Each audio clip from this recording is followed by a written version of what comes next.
It's your Kuya Harold back in again. So another food vlog episode na naman tayo ngayon, guys. Kung napanood nyo yung recent vlog ko is malalapit lang sa akin.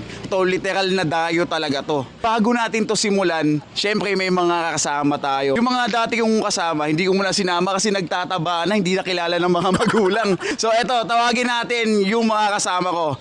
Okay, let's go! Pasok! Kakain na! Okay, wait lang.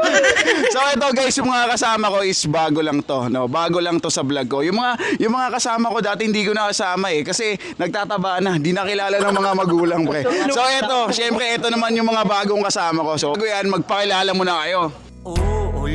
Ulitin ko sa'yo.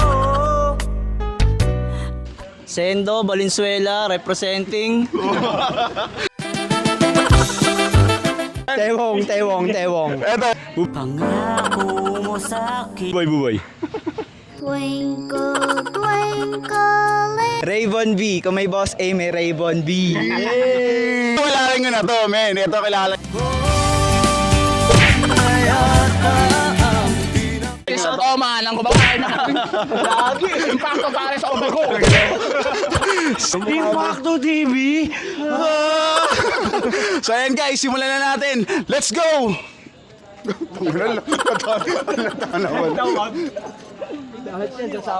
Ako nga po pala si Alter Tipase, owner ng parisan ni Boss A. So nag-start yung parisan namin sa kantsawan lang ng mga tropa. Hanggang sa yun, bumili kami ng mga kagamitan sa pagpapares.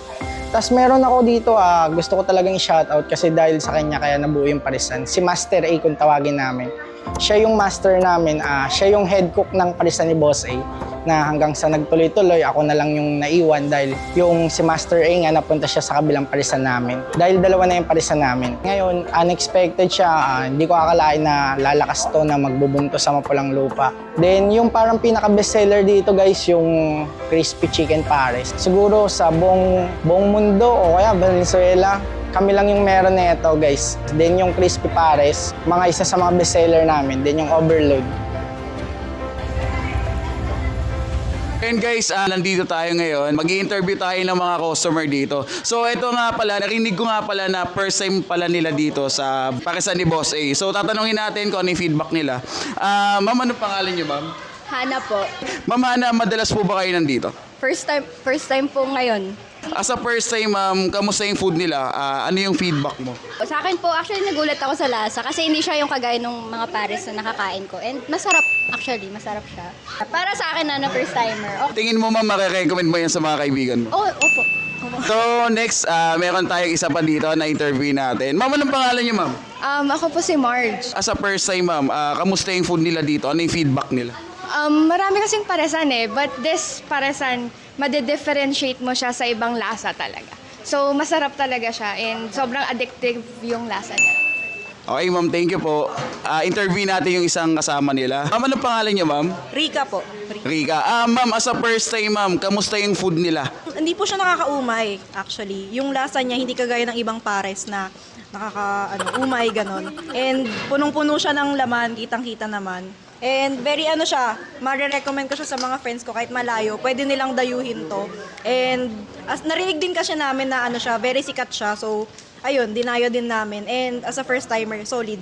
Sulit yung bayad. Sakali, ma'am, anong score mo dyan sa pagkain mo? Over 10? 9.5 over 10. Yon. So, ibig sabihin masarap. Ma'am, thank you, ma'am. Interviewin natin si nanay kasi narinig ko nga na madalas si nanay dito. So, nay, anong pangalan mo, nay? Mela Hinobes. Yun. Ay, madalas ka nandito, di ba? Ano yung madalas mong in-order dito? Mami, kasi hindi na ako pwede sa mga pares kasi matanda na ako. Anong comment mo, ma'am, sa mami nila? Siyempre masarap, pabalik pa ako kung hindi masarap. Tagal. Pabalik pa ba ako kung hindi masarap? Kung mapalik ako, kanil masarap. Anong score mo na dyan sa mami mo? 100% masarap. Oh! 100%. Ha? Diyan naman mga apo ko yan, ang dami nila, Kakain na!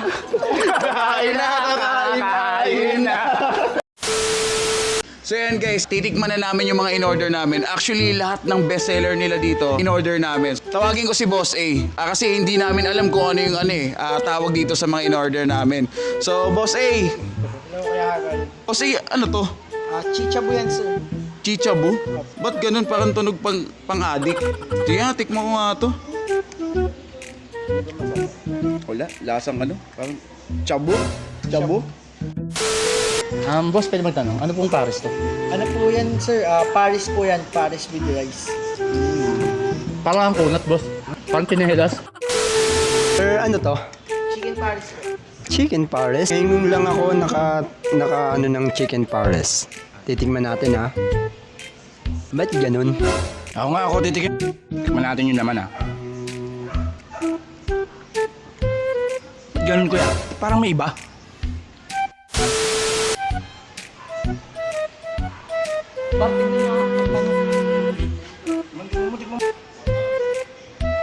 May iba talaga.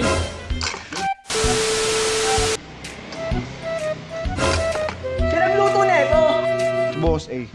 Boss A! Bakit ganito? Ang sarap! Par, paano ba yan, par? Wala nang Mountain Dew. Bubulunan na ako. Sige, hingi ka kay Boss A. Par, nakikita ko ba ito? Ito, malaki Mountain Dew. Tingnan mo. Oh, kukuha tayo ngayon dyan.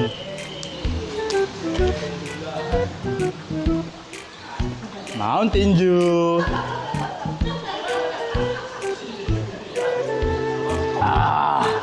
Tabes, sarap ito. O baka isipin nyo hindi masarap pa. Ito yung mga kainan na kapag dinala mo yung mga tropa mo, hindi ka mapapahiya.